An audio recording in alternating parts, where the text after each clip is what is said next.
So today we'll be talking about data compression. See why it is so important to discuss data compression today, because whenever we are talking about multimedia files or whenever we are talking about a file which we are designing as a project, maybe as a multimedia project, the greater challenge is that how will we send it across? You understand?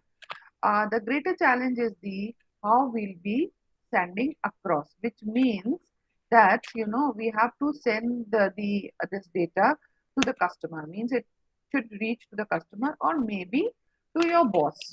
Okay, where it should reach to your boss. Okay, so the idea is that we will be checking this that how these compression technology works. Another thing which I want to tell you here is that these compression technologies should be known to you so that you understand that how the data is being compressed and which compression method you should use in order to execute the things properly. So in today's class, we will be discussing about lossless and lossy compression. And after this, you will be able to describe run length coding and how it achieves compression. That also will be clear to you. Then the Huffman coding will be described to you. Lempel Ziv coding, encoding methods, and the role of dictionary in encoding and decoding will be discussed. Another thing which we'll be discussing is that what is the main idea behind the JPEG standard for compressing still images. That also need to be understand. And we will be checking out that how um, MPEG is compressed and what is the main idea behind the MPEG compression, and it is the and what how actually we relate JPEG and MPEG, what is its relation, how the data, video data and how the image data is compressed and what is the relation behind between them. And then we'll try to understand that how the MP3 compression happens and how we compress one MP3 audio. See, as I told you earlier also that the utilities are available, right? आप online जाइए, online sites available हैं, वहां जाइए, आप अपनी MP3 file को convert कर लीजिए.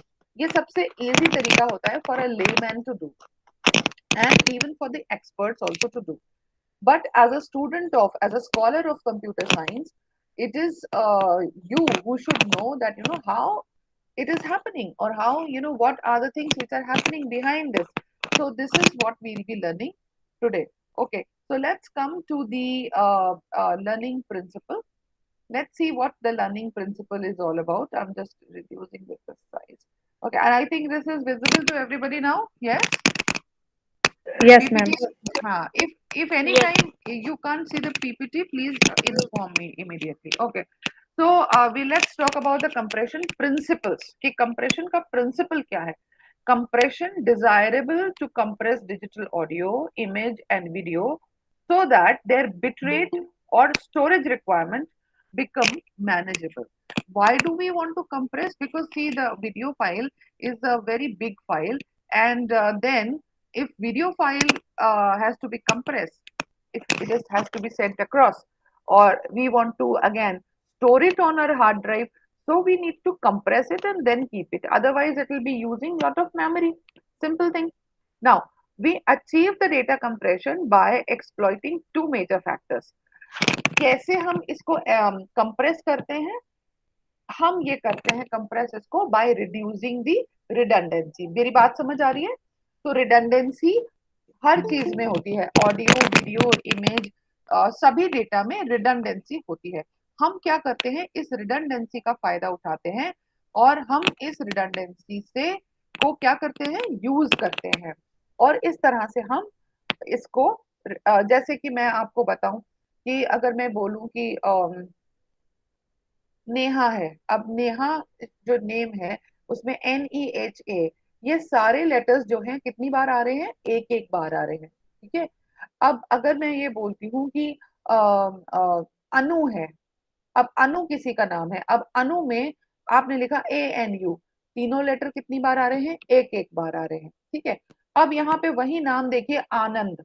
आनंद में आपके पास कितनी बार ए आ रहा है? ए डबल ए होगा, आ नंद, NAND, तो ए कितनी बार आ जाएगा आपके पास में? 3 बार ए आ जाएगा। अब जब आपके पास में रिडंडेंसी हो रही है तो आप क्या कर सकते हैं, उस एग्जिस्टिंग रिडंडेंसी को, चाहे वो इमेज फॉर्म में हो चाहे वो वीडियो फॉर्म में हो, उसका फायदा उठा सकते हैं। एक एग्जाम्पल मैंने नाम लेकर आपको अभी बताया। क्या मेरी बात सबको समझ में आई?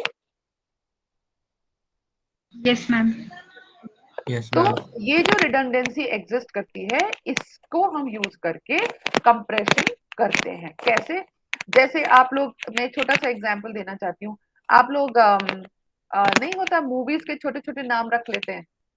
आप बोलते हैं तुमने DDLJ देखी है ना? अब व्हाट इज DDLJ? आपने उसको शॉर्ट, दिल वाले दुल्हनिया ले जाएंगे। हाँ वेरी गुड, नेहा को ये तो पता है भाई। चलिए, तो आपने क्या किया, दिल वाले दुल्हनिया ले जाएंगे, उसको आपने शॉर्ट कर लिया क्योंकि ये इतना बड़ा नाम है, आपको बोलना पड़ रहा है। यही चीज हम इसमें करते हैं कि हम कंप्रेस जब करते हैं तो हम रिडंडेंसी का फायदा उठाते हैं, उसे रिड्यूस करते हैं ताकि हमारी ऑडियो, हमारी इमेज जो है वो छोटा हो पाए। पहली चीज। दूसरी चीज जो कंप्रेशन में सबसे ज्यादा इंपॉर्टेंट है वो है प्रॉपर्टी ऑफ ह्यूमन परसेप्शन। अब ह्यूमन परसेप्शन को हम कैसे डिफाइन करेंगे, मैं आगे एग्जांपल्स में आपको बताती हूँ। पर परसेप्शन एक मेरा ये भी है कि नेहा एक बहुत अच्छी लड़की है, बहुत इंटेलिजेंट लड़की है, ये मेरा परसेप्शन है। मेरा ये परसेप्शन है, सुजीत बहुत ही रेगुलर है, तो ये मेरा परसेप्शन है ना? लेकिन परसेप्शन नहीं है, ये रियलिटी भी है ना? परसेप्शन मतलब कि ये मेरी सोच है, ऐसा मैं सोच सकती हूँ, ऐसा मुझे लगता है ना? परसेप्शन का मतलब क्या होता है? ऐसा मुझे लगता है, ये मेरी सोच है, ऐसा मैं आपको परसीव करती हूँ कि जो आपसे प्रतीक्षा है, वो प्रतीक्षा सबसे पहले आने वाली लड़कियों में से सबसे पहली स्टूडेंट है जो मेरी क्लास अटेंड करती है। अब ये मेरा परसेप्शन है, लेकिन ये रियलिटी भी है। ठीक है, तो परसेप्शन और रियलिटी में समझ में आ गया, मैं ऐसा सोचती हूँ, है ना? अब क्यों क्यों मैं ऐसा सोचती हूँ? क्योंकि आउट ऑफ 10 क्लासेस 9 टाइम प्रतीक्षा जो है वो राइट टाइम पे सबसे पहले क्लास अटेंड करती है। बात समझ आ गई सबको? Yes, ma'am. तो अब हम बात करेंगे डेटा रिडंडेंसी की। सो डेटा रिडंडेंसी क्या है? Data redundancy if we talk about, then जो मैंने अभी एक्सप्लेन किया वो तो है ही। डिजिटल ऑडियो को अगर हम देखें तो उसमें डिजिटल ऑडियो में काफी सारी सीरीज ऑफ सैंपल वैल्यूज होती हैं। सिमिलरली अगर हम इमेज को देखें तो it is a rectangular array of pixel value, है ना? अगर एक इमेज को देखें तो उसमें भी rectangular array of sample values रहता है, यानी कि पिक्सल वैल्यू रहता है। अगर हम वीडियो की बात करें तो आप वीडियोस के बारे में अच्छे से जानते हैं कि आपके पास में सीक्वेंस ऑफ इमेजेस होती हैं, ठीक है ना? और वो सारे इमेजेस जिन्हें हम क्या कहते हैं, फ्रेम, वो सारे फ्रेम जो है वो एक सर्टेन रेट पे प्ले किए जाते हैं। जब उन्हें चलाया जाता है तो ऐसा मालूम होता है कि ये जो है ट्रांसफॉर्मेशन एक फ्रेम से दूसरे फ्रेम में हो रहा है और हमें वो मूवी घूमती हुई, चलती हुई, फिरती हुई लगती है। ये हमने कॉन्सेप्ट को समझ लिया है। Is this thing clear to everyone? Yes? Yes, ma'am. Okay. So we have to understand this thing that whenever we are compressing, data redundancy is must. तो डेटा रिडंडेंसी की हमने बात की तो हमने ये कहा कि वीडियो सीक्वेंस जो है वो हर किसी में है, सीक्वेंस ऑफ कैरेक्टर्स हर किसी में है, या रिडंडेंसी हर किसी में होती है। ठीक है। अब हम क्या करते हैं कि हम इसकी मीनिंग को चेंज नहीं करना चाहते हैं, ठीक है ना? अब देखिए, अब डिजिटल ऑडियो में अगर देखें तो जो एडजेसेंट ऑडियोज हैं, they are all sample and they are all similar, right? If you talk about digital, this children are coming, why they are coming late? तभी मैं उनको एंट्री नहीं देने वाली हूँ। No, there's no entry for you people. Okay. So, if we talk about digital audio, then in most cases, during a normal conversation, we talk only a small percentage of time. Now, जब हम बात करते हैं, जैसे कि मैं अभी आपसे बात कर रही हूँ, बीच बीच में थोड़ा सा एक साइलेंस होता है। जैसे मैंने अभी आपसे एक सवाल किया कि क्या आपको मेरी पीपीटी दिखाई दे रही है? तो मैंने वेट किया और उसके बाद एक गैप आया और उसके बाद आपने कहा यस मैम। तो उस मेरे बोलने और आपके सुनने के बीच में एक साइलेंस आया और आपके जवाब देने के बीच में।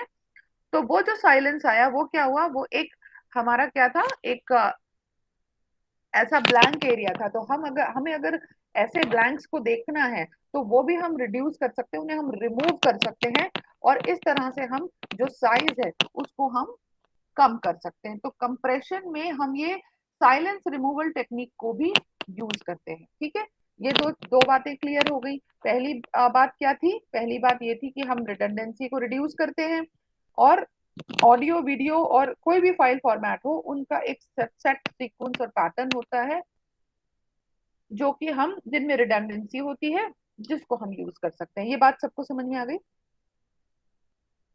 हाँ या नहीं? Yes ma'am.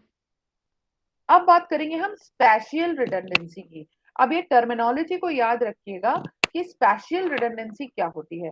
किसी भी डिजिटल इमेज में अब मैं इसको अंग्रेजी में बोलती हूँ फिर इसको हिंदी में आप लोगों के लिए ट्रांसलेट भी करूंगी। In a digital image neighboring samples on a scanning line are normally similar. Neighboring samples or adjacent lines are also similar and these similarities are called spatial redundancy. जब हम किसी डिजिटल इमेज को देखते हैं तो जो उसका नेबरिंग सैंपल है यानी कि उसकी जो पास वाला जो सैंपल होगा या उसका डेटा होगा वो ऑलमोस्ट सिमिलर होता है। ठीक है, तो जब हम किसी डेटा को इस तरह से देखते हैं, किसी फाइल को हम देखते हैं कंप्रेशन के लिए, तो in that case what happens कि ये ऑलमोस्ट सिमिलर सा होता है और ये जो सिमिलैरिटी है उसको हम स्पेशल रिडंडेंसी कहते हैं। मुझे आप बताइए, जब आप बारिश में जाके बाहर नीला आसमान की तरफ देखते हैं तो क्या आपको वो एक सा दिखाई देता है या उसमें हरे पीले नीले काले रंग दिखाई देते हैं? कैसा दिखाई देता है? हेलो, मैम कैसा एक दिखाई साथ देता है? मैम एक सारा एक सा रहता है, यानी आपको पूरा पैलेट एक सा नजर आता है। That means it is sky blue all over. तो आप स्पेशल रिडंडेंसी को इसी तरह समझिए that this similarity is the special redundancy. अब देखिएगा, अब अगर आपको उसमें से ये देखना हो कि जो स्पेशल रिडंडेंसी हमारे पास आई यानी similar kind of a sample हमारे पास में है, अगर इसे हम हटा दें तो क्या होगा, तो हम कुछ स्पेस बचा सकते हैं और यही काम किया जाता है प्रेडिक्टिव कोडिंग टेक्निक में। ठीक है, जिसमें कि हम इस टेक्निक का यूज करते हैं कि हम रिडंडेंसी का रिमूवल करते हैं। This thing is clear to everyone? Yes, ma'am. Okay. आज बेटे एंट्री नहीं मिलेगी आप लोगों को, आप चाहे कितनी भी बार आए। 9:22 I will not give you entry in that class. Coming to another thing, redundancy digital video में कैसे होती है। अब आप इसे देखें और पढ़ें। कौन पढ़ेगा? प्रतीक्षा, आप पढ़ेंगे बेटा? जरा पढ़ के बताएं इसको।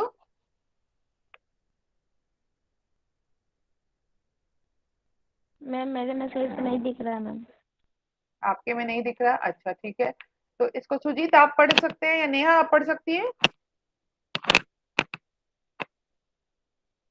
मैम हम पढ़ते हैं। अच्छा चलो पढ़िए। Digital video is a sequence of images, thus it also has a spatial redundancy. Never images in a video sequence are neighbouring, normal. Neighboring images in a neighbouring. video sequence are normally similar. This similarity is called temporal redundancy and can be removed by applying predictive coding between images. अब देखिए, हमने कहा digital video की जब हम बात करेंगे तो डिजिटल वीडियो में किस तरीके की हमारे को रिडंडेंसी मिलेगी, टेम्पोरल रिडंडेंसी मिलेगी। तो अब आप बच्चे ये समझ लीजिए कि जब भी आपको एग्जाम्पल देना होगा, यानी आप जब मैं आपसे ये अगर पूछूं या कोई भी आपसे इंटरव्यू के दौरान पूछे कि आपने मल्टीमीडिया में क्या क्या पढ़ा है, तो आप मल्टीमीडिया में कंप्रेशन, डेटा कंप्रेशन बता सकते हैं। उसमें आपसे अगर पूछा जाए कि किस तरीके की कंप्रेशन मेथड्स आपने पढ़े हैं और किस तरीके से वो कंप्रेशन मेथड अप्लाई होते हैं, अब आप यहाँ पे बता सकते हैं कि by reducing the redundancy in digital video, digital audio and images, we can save the space and that's how we compress. That's one way.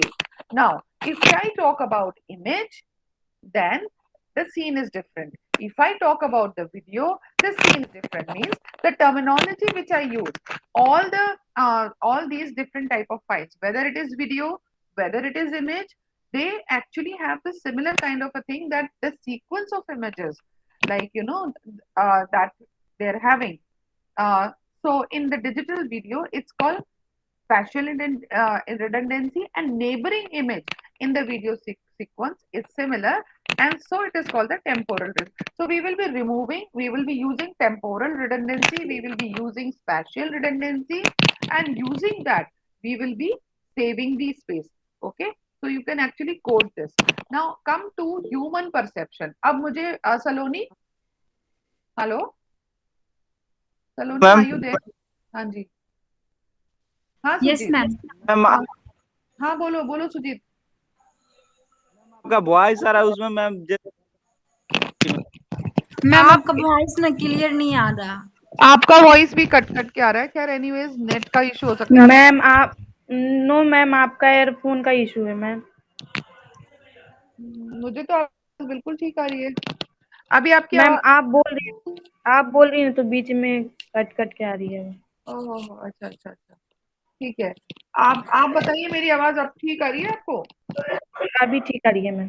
अच्छा, हाँ, तो अब सलोनी, अब आप पढ़ेंगी जो लिखा हुआ है, ठीक है? Yes, जो ma'am. जो Okay. पीपीटी पे लिखा हुआ है वो पढ़िएगा। पढ़िए क्या लिखा हुआ है।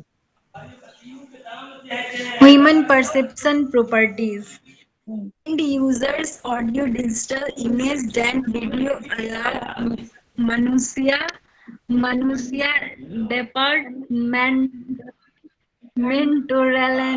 information error attribute loss।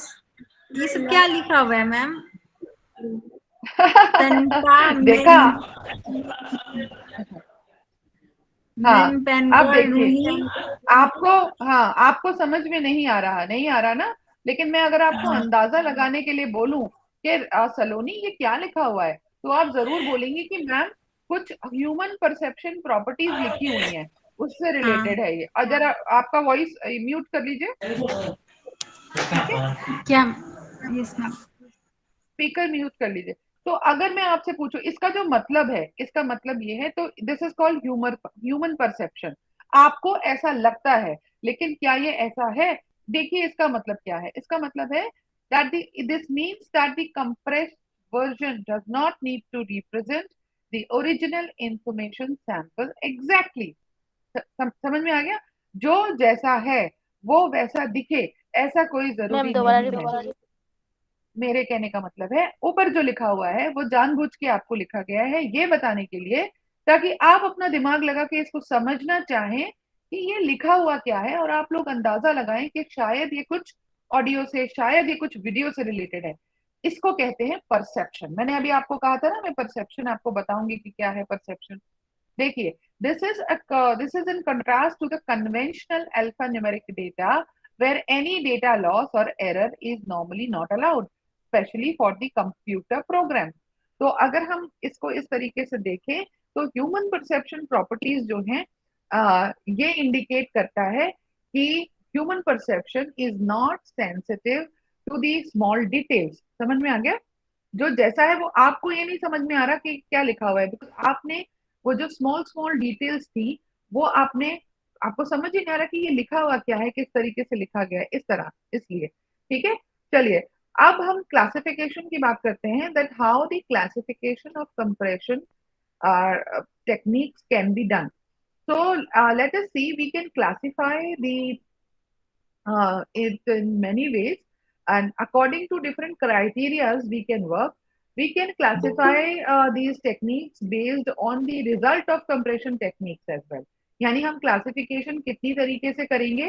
हम classification we'll be doing on the basis of we can classify according to different criteria। Number one, we can classify on the basis of compression technique। Number two classifications we will consider are whether the original data can be reconstructed exactly after using a compression technique, and whether the output of a compression system is also constant bitrate। कहने का मतलब है हम इसे classify कर सकते हैं पहली चीज किसी क्राइटेरिया पे बेस करके. What criteria it can be?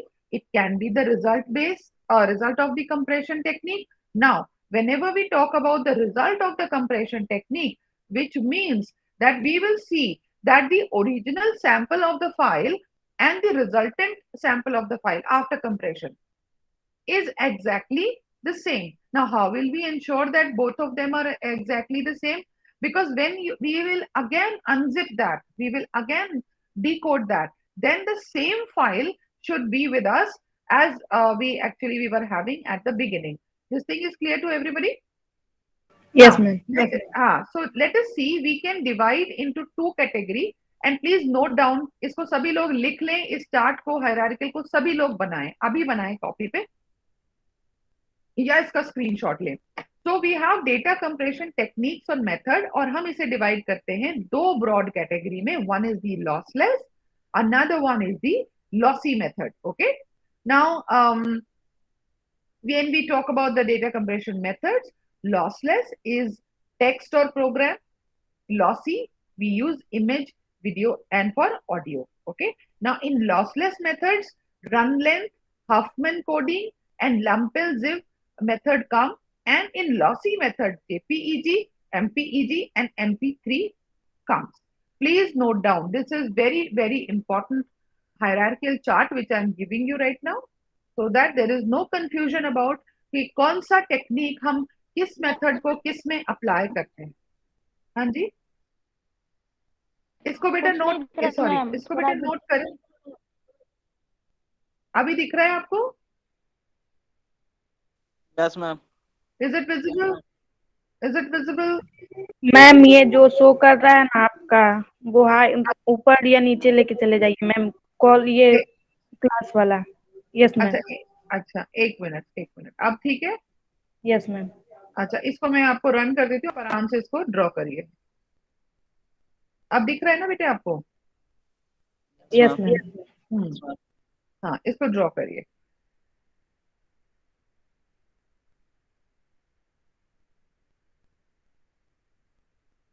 तो हमारे पास डेटा कंप्रेशन टेक्निक्स या मेथड्स हैं, lossless and lossy.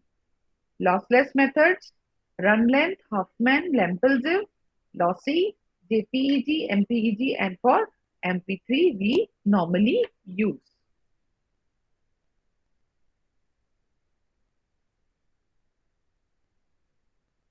Done? Yes? No ma'am.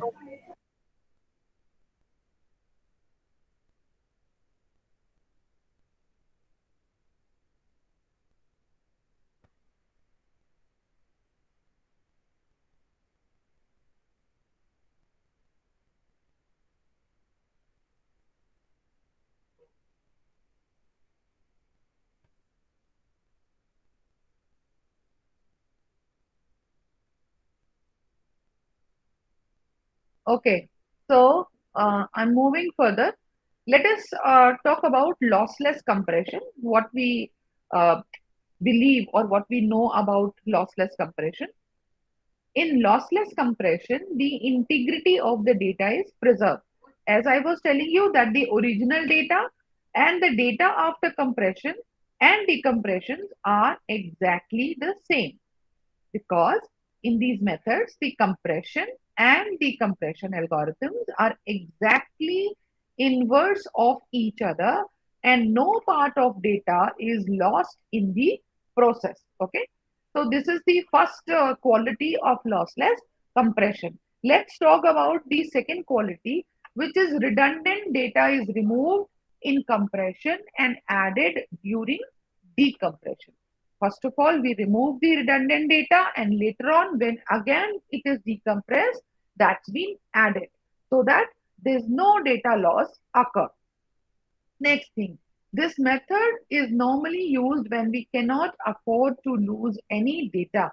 Then at that point of time, the lossless compression is applied. Now, let's talk about the run length encoding. Now, when we talk about run length encoding, I hope I'll go back and show you. This is lossless method, In lossless method, we are doing run length. Okay. So again, going further. So run length coding, when I'm talking about, it is the simplest method for compression.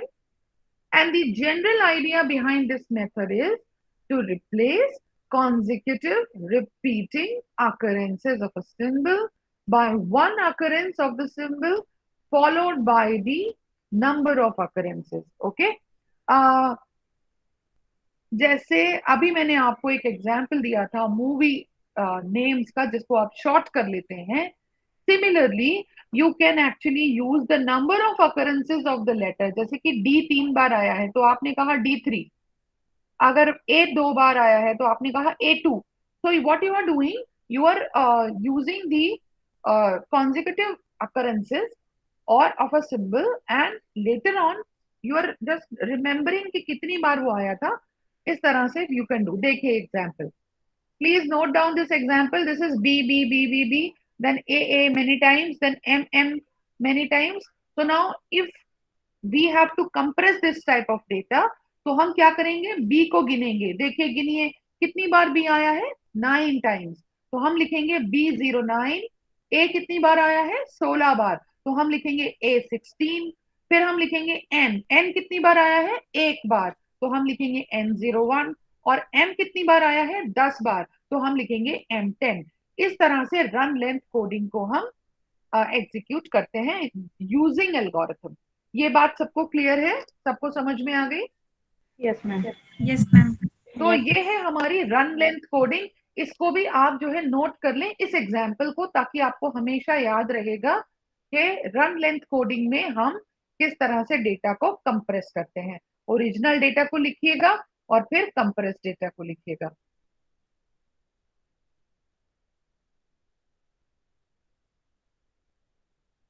ठीक है, इसको note कर लीजिए.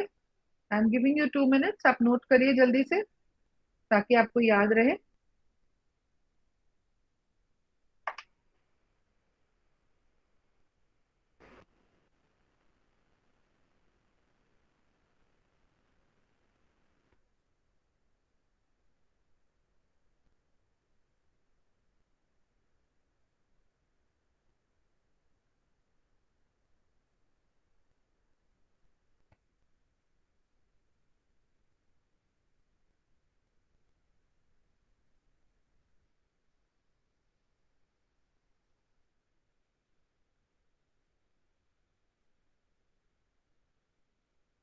Now, can you please tell me that how the run length coding is executed? See, I'll be giving you the code also for this.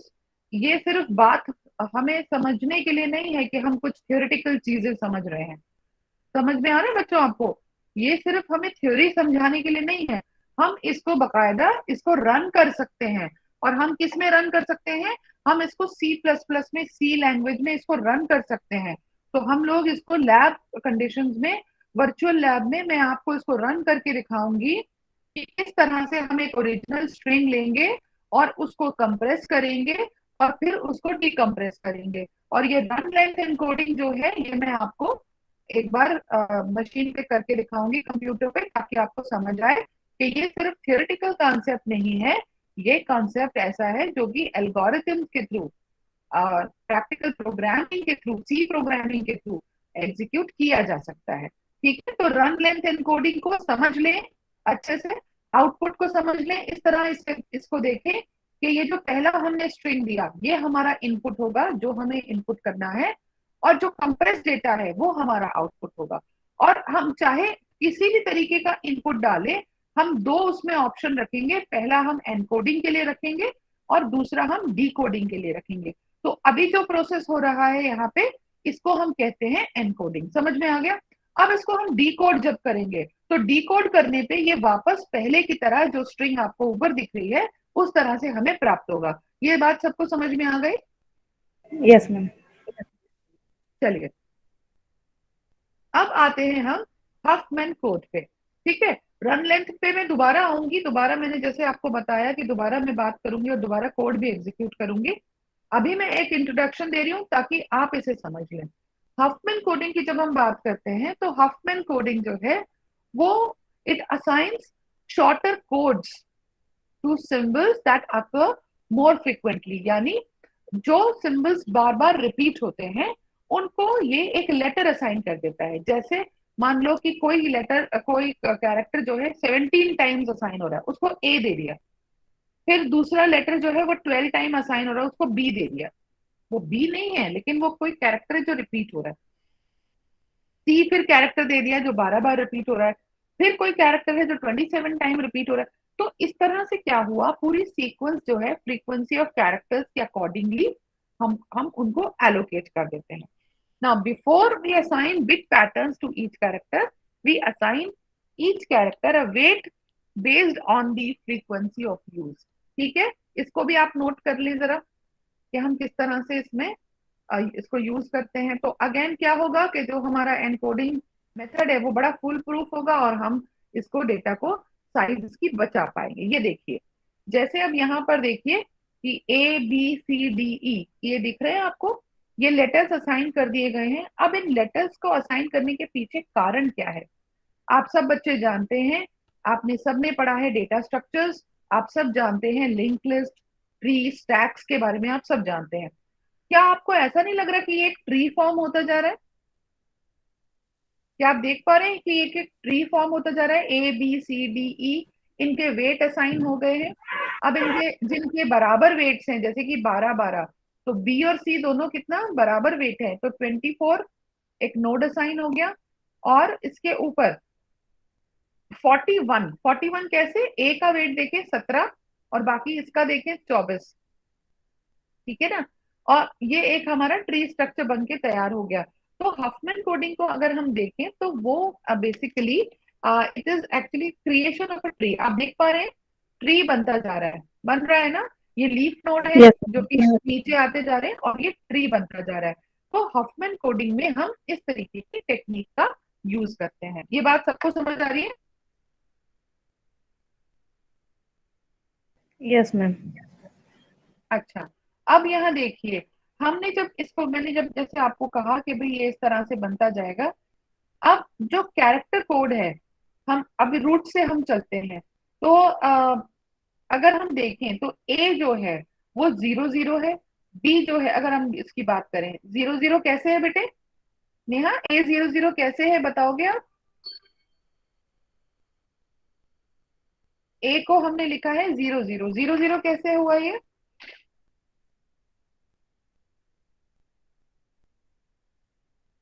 Ma'am क्योंकि यहाँ पे ए के पास 00 है ही पिक्चर में। राइट, बिल्कुल। तो हमने यहाँ पे 0 एंड 1 ये दिया हुआ है, इस तरफ है। तो जो कोडिंग सीक्वेंस यहाँ पर है वही हमको यहाँ दिख रही है ना, 00। अब यहाँ बी को देखिए, बी का क्या नंबर आ रहा है, क्योंकि हमने यहाँ पे क्या लिखा हुआ है, 0 0 1 0। तो क्या ये ठीक है? यस मैम बी का 01 010। 0 1 0 कैसे आ रहा है? क्योंकि देखिए आप इसके नीचे से ब्रांच से चलिए, जहां बी लिखा हुआ है उसके बाद एक ग्रीन आ रहा है, उसके बाद 1 आ रहा है और उसके बाद एक और ग्रीन आ रहा है और 0 आ रहा है, क्योंकि ये रूट तक जा रहा है ना। तो आपको पूरा पाथ देखना है, तो पाथ देखिए 0 1 एंड 0, ठीक है। अगर आपने अभी ए का पाथ देखा था तो आपने कहा था 0 0, रूट तक जा रहे थे ना, टॉप वाली रूट तक। मेन रूट मतलब क्या होता है, जो मेन आपकी ब्रांच सॉरी नोड होती है वो आपकी रूट होती है ना, क्योंकि ये इन्वर्टेड ट्री लाइक स्ट्रक्चर है, ठीक है। तो लीव्स नीचे हैं और रूट ऊपर है। अब आप सी को देखिए, अब सी में भी इसी तरीके से आपको दिखाई देगा। सी में देखिए, यस मैम 011। तो इस तरह से ये स्ट्रक्चर जो है क्रिएट होता है। अब देखिए कि इसको डिकोड कैसे किया जाता है। पहले एनकोडिंग हो गया, अब अगर हमें एनकोडिंग करना है तो हम एनकोडिंग कैसे करेंगे पहले देख लेते हैं।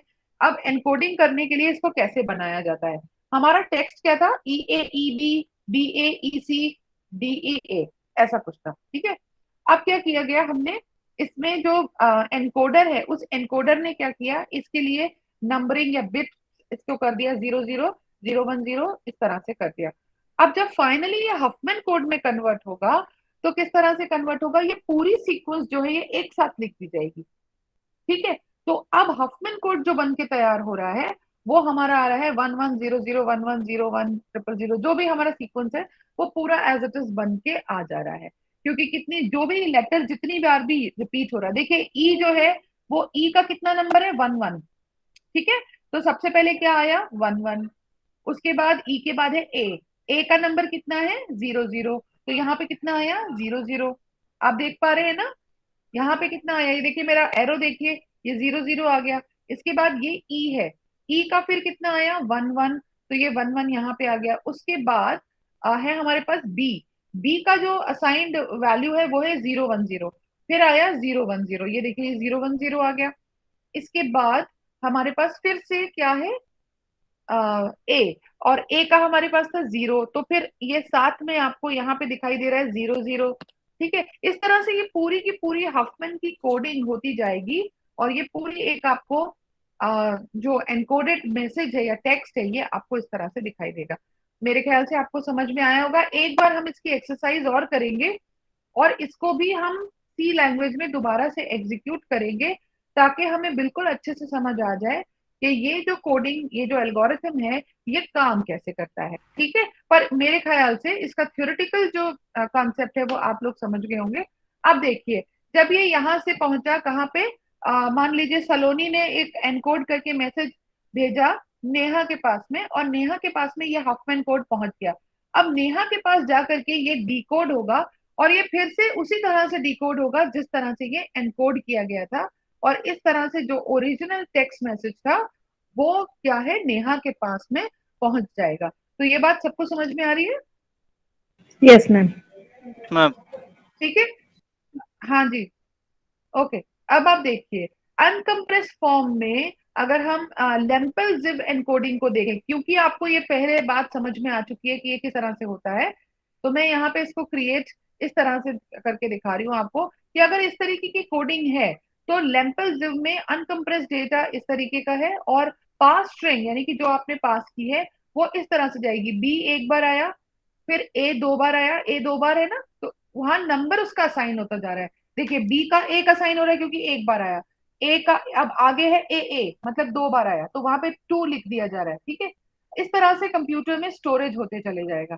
अब सी ए बी कितनी बार आ रहा है, ए बी 3 बार आ रहा है, तो पूरी स्ट्रिंग में जितने भी नंबर ऑफ अकरेंसेज हैं वो विद द लेटर्स असाइन हो जाएंगे, और फाइनली जो कंप्रेस वर्जन बन के आता है लेम्पल जिव में वो आता है BA 2B 3B 1A 4B 5A। ये है हमारा लेम्पल जिव का मेथड, जिसमें भी काम वही किया गया है ना, लेकिन कुछ डिफरेंट तरीके से। कैसे, उसमें ये लिख लिया गया कि भाई ये पर्टिकुलर कैरेक्टर कितनी बार इस स्ट्रिंग में रिपीट हुआ है, और इस तरह से उसको स्टोर कर लिया गया है। तो लेम्पल जिव का जो मेथड है वो क्लियर है सबको? हेलो, मैम ये वाला नहीं समझ में आया। देखिए आपने एक स्ट्रिंग पास की, मैं आपको बताती हूँ। आपका नाम ही, आप अपना नाम पास करिए, NEHA, नेहा। तो यहाँ पे क्या बन के आएगा, एन, और एन के ऊपर लिखेंगे 1। फिर आएगा ई के ऊपर लिखेंगे 1। फिर उसके बाद में आएगा एच, उसके ऊपर लिखेंगे 1। तो जो हमें स्ट्रीम मिलेगी, जो हमें कंप्रेस डेटा मिलेगा, वो क्या मिलेगा, वो क्या मिलेगा, ए NEHA।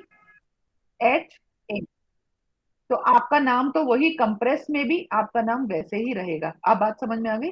लेकिन अगर मान लीजिए इसकी जगह पे कोई ऐसा नाम हो जहां पे कि कुछ रिपीट हो रहा है, जैसे कि मान लीजिए कोई नाम हम लेते हैं अनुष्का, है ना। अब अनुष्का में 2 बार ए आ रहा है, तो ए कितनी बार आ रहा है, 2 बार आ रहा है, तो हम लिखेंगे A 2 टाइम्स। एन कितनी बार आ रहा है, एक बार, तो एन एज इट इज रहेगा। यू कितनी बार आ रहा है, एक बार, यू भी ऐसे ही रहेगा। एस भी वैसे ही रहेगा, यानी जो नंबर असाइन होगा वो सिर्फ असाइन होगा ए को, बाकी सारे लेटर्स वैसे ही रहेंगे। यस अब बात मैम। समझ में आ गई? ठीक है, समझ आ गई। तो जो हमें स्ट्रिंग्स मिल रही हैं, ऊपर देखिए जिस तरह से अगर आपने देखा है, तो जो स्ट्रिंग जिस तरह से आप पार्सिंग कर रहे हैं, 1 बाय 1 उनपे वैल्यू असाइन होता जाएगा। अब डिकम्प्रेशन में आ जाते हैं। तो decompression is the inverse of the compression process, और this process extracts the substring from the compressed string and tries to replace the index with the corresponding entry in the dictionary, which is empty at first and build up gradually. The idea is that when the index is received, there is already an entry in the dictionary corresponding to the index. अब आप देखिए यहाँ पे जो entry हो रखी है already यहाँ पे लिखा हुआ है कि बी 1 टाइम आएगा, ए 2 टाइम आएगा, तो ये एंट्रीज जो है वो आपने कहा किया, ये जो इंडेक्स सा बनता जा रहा है इसमें ये एंट्री होता जा रहा है। जब इसे दोबारा से डिकम्प्रेस किया जाएगा तो जो भी जहां पे भी कॉरेस्पॉन्डिंग एंट्री है वो मिलती चली जाएगी डिक्शनरी में, और इस तरह से इसको दोबारा से रिट्रीव कर लिया जाएगा। ये देखिए, ये लैम्पल जिप है, देखिए इसमें इस तरह से होगा। अब अगर आपको वापस से डिकम्प्रेस करना है, कंप्रेस क्या था, बी ए 2 बी 3 बी 1 ए 4 बी 5 ए, ठीक है। अब इसको डिकम्प्रेस करा जाएगा तो 1 बाय 1 फिर से पास किया जाएगा, तो बी तो वैसे ही रहेगा, तो बी 1 हो जाएगा। अब उसके बाद में दोबारा से पास किया गया 2 बी, तो 2 बी है, ये देखिए ए है, फिर 2 बी है, फिर ए बी है। इस तरह से स्टेप वाइज जो है ये सारे के सारे डी कोड होते चल जाएंगे और स्ट्रिंग आपकी बनती चली जाएगी। जो टेक्स्ट मैसेज था वो अनकम्प्रेस फॉर्म में आता चला जाएगा। बी बना, फिर बी ए बना, फिर बी ए बी बना, फिर बी ए बी बी बना, फिर उसके बाद में बी ए बी ए बना। तो the way you are passing, अभी आपने बी पास किया, ए पास किया, 2 बी पास किया, जैसे जैसे आप पास करते जा रहे हैं वैसे वैसे ये क्या होता जा रहा है, अनकम्प्रेस होता जा रहा है। फाइनली ये वही बन के आ जाएगा जो आपने कंप्रेस किया था। This thing is clear to everyone? Yes ma'am. Okay, मैं अभी आपको ये पीपीटी भेज दूंगी, आप लोग प्लीज एक बार इसको स्टडी कर लीजिएगा। मैं ग्रुप पे डाल दूंगी, पहले वाली भी डालूंगी, ये वाली भी डाल दूंगी, डोंट वरी। अच्छा, coming to, this was lossless, now coming to lossy compression methods. Now lossy compression methods, as you can see that अगर मैं आपको दो पिक्चर्स दिखाती हूँ तो आप उसमें देखेंगे कि कुछ ऐसा फर्क नहीं दिख रहा, जैसे मैंने पहले भी आपको दिखाया था।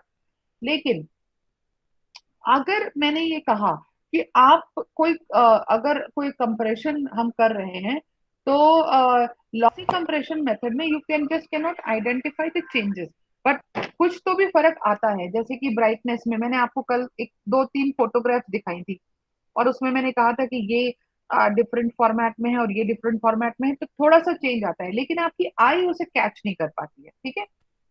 So in such cases, we can use lossy data compression, and these methods are cheaper and they take less time also.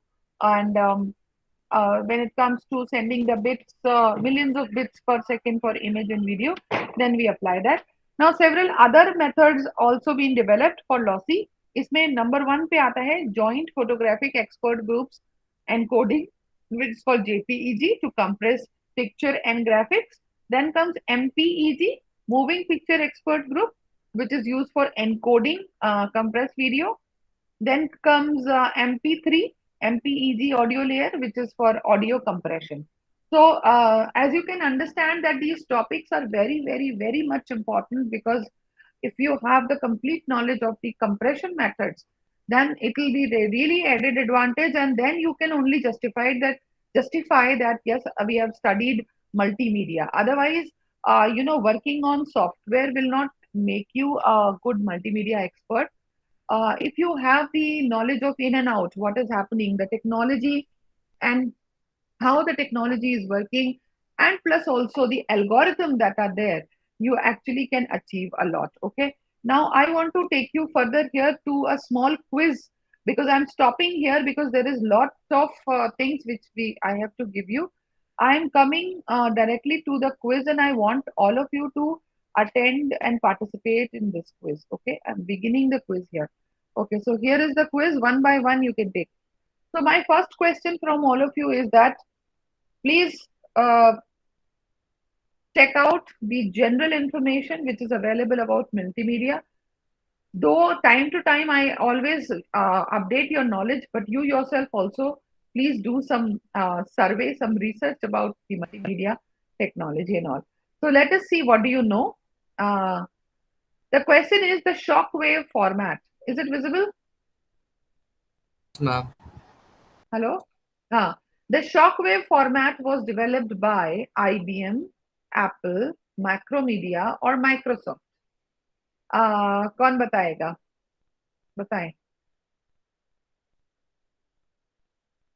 The shockwave format was developed by IBM, Apple, Macromedia or Microsoft. Neha, क्या कह रहे हो आप? Quickly. Ma'am, Macromedia. Macromedia. अच्छा, देखिए Google नहीं करना है, अगर आप 2 मिनट में नहीं बताएंगे तो मैं आगे फॉरवर्ड कर दूंगी फिर। चलिए, multimedia is also use for communication and presentation. Communication use for corporate, company, communal, commercial. क्या आना चाहिए यहाँ पे? Multimedia is also used for corporate communication. Multimedia was also used for company communication. Multimedia is also used for communal communication. Multimedia is used for commercial communication. क्या सही है, क्या commercial आना है? कमर्शियल मैम हाँ, कमर्शियल कमर्शियल आना चाहिए। सिर्फ यस मैम कमर्शियल के लिए ही यूज होता है? अच्छा, कमर्शियल के तो यूज होता ही है, वो तो पता ही है। हाँ, मैम क्या आना चाहिए बताएं? कॉर्पोरेट कॉर्पोरेट कम्युनिकेशन, बिल्कुल सही। Multimedia is corporate also use for corporate communication and presentation. क्योंकि प्रेजेंटेशन आप किसमें देंगे? कम्युनल और कमर्शियल में तो देंगे नहीं, आप प्रेजेंटेशन हमेशा कॉर्पोरेट सेटअप में ही देते हैं। चलिए, the audio video interleave was developed by Lotus, Microsoft, Apple in 1992। बताएं, audio video interleave was developed by which company? Audio video interleave, AVI। भाई कुछ समझ में आ रहा है? AVI शॉर्ट फॉर्म क्या है? The AVI was developed by Microsoft में Microsoft. Very good. MIDI, yes ma'am हाँ, Microsoft MIDI was developed in the year 1962, 72, 82, 92. Yes, MIDI was developed in the year 1962, 1972, 1982, 1992. Which year? 1982 ma'am. 1982. Okay, very good. चलिए, so this happens about the quiz and I think छोटी छोटी चीजें अगर आप ध्यान देते रहेंगे, हाँ, अगर आप ध्यान देते रहेंगे तो आप काफी कुछ सीखेंगे। I am stopping it here at the lossless and lossy communication compression methods, and let me again take you back to the first slide where we started. Just look at the slide. Is it visible? First of all, I think I've stopped the uh, sharing. Just a minute. Just a minute. Just a minute, beta. Hello ma'am.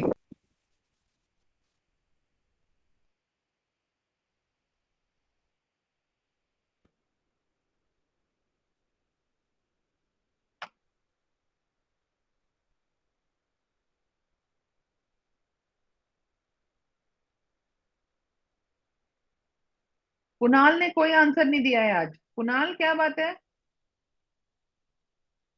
है ma'am दिए हैं कुणाल ने answer दिया है? Yes अच्छा, ma'am कहाँ? अच्छा अच्छा अच्छा। मैम पीपीटी भेज दीजिएगा। सुजीत ने नहीं दिया, सुजीत ने नहीं दिया। चलिए, तो हम बात कर रहे थे डेटा कंप्रेशन की। अब मुझे बताइए कि जो पहला ऑब्जेक्टिव है वो अचीव हुआ? आपको लॉसलेस और लॉसी, हाँ जी बेटा, हाँ बेटा, आवाज आ रही मेरी? अभी बोल रहे हैं मैम, माइक ही नहीं काम कर रहा है मैम, नहीं दे रहे मैम। अच्छा अच्छा, ओके ओके। चलिए, तो आज का जो पहला ऑब्जेक्टिव है वो अचीव हुआ कि हम ये जान पाए कि लॉसलेस और लॉसी कंप्रेशन क्या है। यस और नो? Yes ma'am. हेलो। अच्छा, रन लेंथ कोडिंग कैसे होता है ये आज पता लगा आपको? ये आप समझ पाए कि रन लेंथ कोडिंग कैसे होती है? Yes ma'am. आपने आज आपने आज देखा कि हाफमैन कोडिंग और लेम्पल कोडिंग कैसे होती है।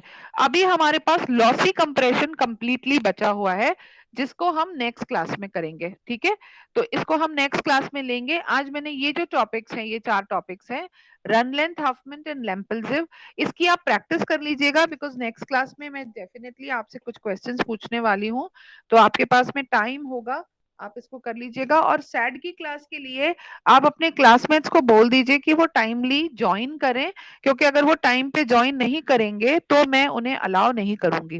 ठीक है, अगर वो टाइम पे ज्वाइन नहीं करते, आपकी क्लास जब भी शुरू होती है उससे 5 मिनट पहले आपको क्लास में होना चाहिए। क्लास शुरू होने के बाद किसी को भी एंट्री नहीं मिलेगी। Again I am repeating and I am very strict about this thing. अगर आप क्लास में बाद में आते हैं, क्लास शुरू होने के 1 मिनट बाद में भी आते हैं, आपको एंट्री नहीं मिलेगी। क्लास में आपको पहले आना चाहिए, ठीक है ना? ऐसा तो नहीं होता क्लास शुरू हो जाएगी, हाफ एन आवर के बाद में भी लोग आ रहे हैं तो मैं उन्हें एंट्री नहीं दूंगी। Is this thing clear to everyone? Yes ma'am. Yes ma'am.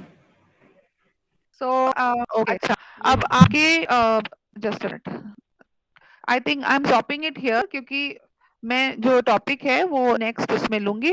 और बाकी जो भी बच्चे आज क्लास में नहीं आए हैं या क्लास में लेट हो गए थे और ज्वाइन नहीं कर पाए, प्लीज सेंड द मैसेज कि अगर आप देर से आते हैं तो आपको एंट्री नहीं मिलेगी। दूसरी बात ये कि अभी तक जितने भी टॉपिक्स मैं आपको करा चुकी हूँ उसके लिए नेहा आपकी एक प्रेजेंटेशन है, जो मल्टीमीडिया प्रोजेक्ट्स आप कर रहे हैं उनकी प्रेजेंटेशन है, वो मैं अभी आपको फाइनलाइज कर दूंगी। नेक्स्ट वीक से आपकी प्रेजेंटेशन शुरू है, आपको 1 हफ्ता मिल रहा है तैयारी करने के लिए।